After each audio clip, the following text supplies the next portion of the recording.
Hello, so today I'm going to be showing the 5 redstone builds that you need to know. The first one is the automatic sugarcane farm, which just requires some redstone dust, an observer, a piston, and what I like to use is hoppers. You can use hopper minecarts, um, which is easier early game because you can use grass blocks, but if you have access to mud, then mud can actually take blocks through the hopper.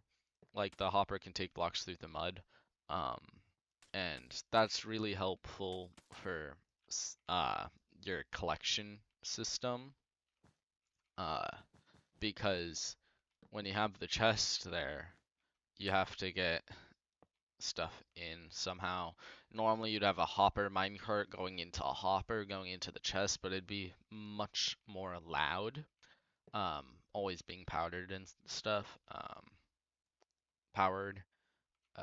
And for back here, you're gonna want some water. I'm going to use stairs just because I don't want it to spill, but you can use anything to encase the water so it doesn't spill. Um, you just need water along here and you should be fine. And then I usually use glass to case off this side just because it looks good and I like to see it, like my farm. Uh, and over here you just place any normal blocks.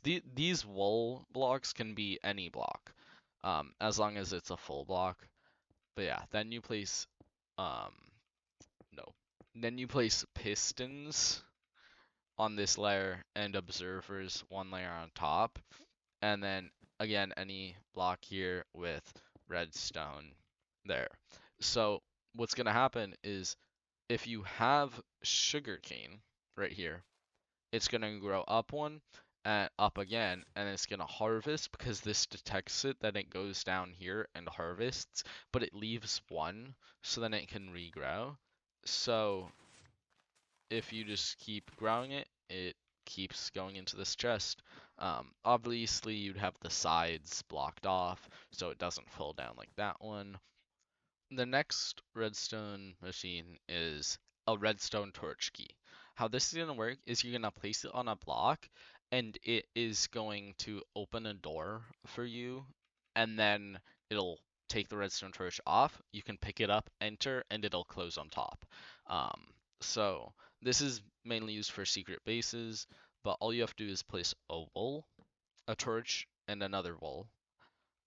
Then a sticky piston on that with another sticky piston there. You want a repeater facing into this wool block, and then a redstone block on top of this. And this is it done. If you want the output would be here.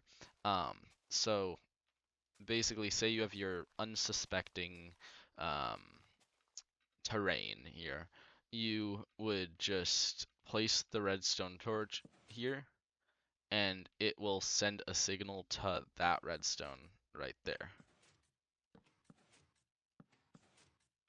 Um, and it's very useful if this redstone signal though, however, if it's too quick, as you can see, it is pretty quick. I don't think you'd be able to pick this up and then enter. You can hook up a pulse extender with comparators, and that'll extend the pulse um, by the redstone in order for you to enter. Obviously, it'd be closer to the door. The next redstone build is a flush piston door. And basically, instead of having a very suspicious door like this, it will just be like this. And it'll get pulled in by pistons and pulled to the sides by pistons. So you can just walk straight through. And to start off this build, you just have your wall, right? and you have pistons on the inside of that wall right there, and then some pistons here. Basically, what's going to happen is you have blocks here, and these pistons are going to activate, push these pistons and these blocks here, and then these pistons are going to push into there. Same is going to happen here, and that's just how you get the door to fold out. Um, but if you actually want it to work, you're going to need um, to cover the top of this, put some redstone repeaters here, both on 2 ticks, redstone dust along the sides like that, and your input is going to be right here. As you can see, the door is closed, but when you open this, well, it opens. Um, and you can adjust how you get the input by using a button so it's more hidden, or you can overall just make some random, like the redstone torch key right here or something, and then you can route it through the back here, and then just have it be input into a block back here through a repeater, and that would work. So say you have your output over here, it opens, it closes, and it works perfectly fine. The fourth contraption that I'm going to be showing you is a flying machine. This is very useful for if you are in the end islands, say these are 2 different islands, you can't make this jump, and you feel like you're gonna miss ender pearling, and you don't want to bridge because that's nerve-wracking and slow. You can save a whole lot of time by making a flying machine. And it only requires 2 pistons, 2 slime blocks, and 2 observers with a boat for safety and flint and steel to activate it. It's very simple and useful. You're going to want to build it with the slime blocks opposite of each other, and the pistons opposite of each other, but facing towards the middle. Um, and if the pistons are facing this way and this way, then those are the 2 directions you're going to be able to go.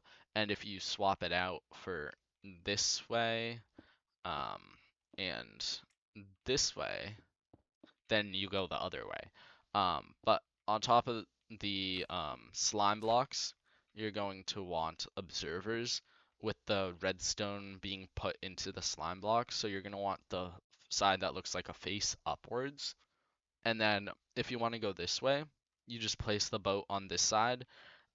Do not do this side because if you sit in this boat and activate it, it will make you fall off. Because there's this observer, when it goes forwards, it pushes that boat. This has nothing to push it, so it'll just slide off.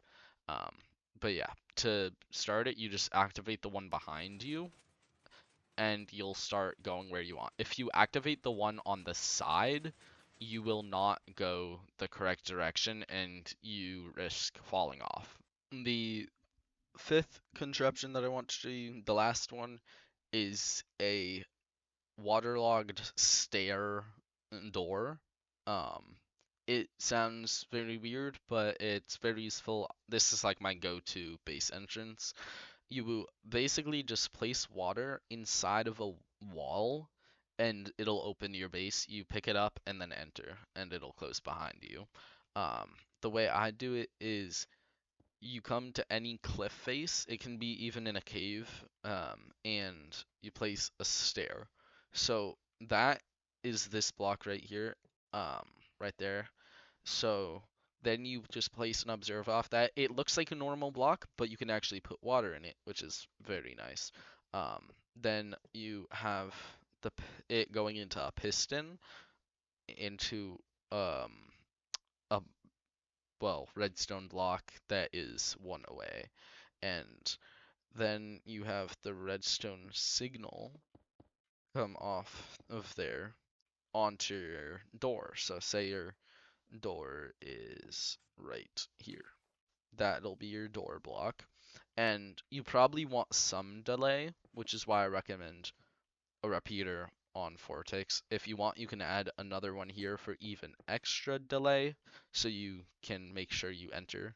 But how this will work is now if you just go into survival, you can put water in, it'll open the door for you, and you can enter, and then it'll close. So that's how you make the waterlogged stair door, and yeah, bye.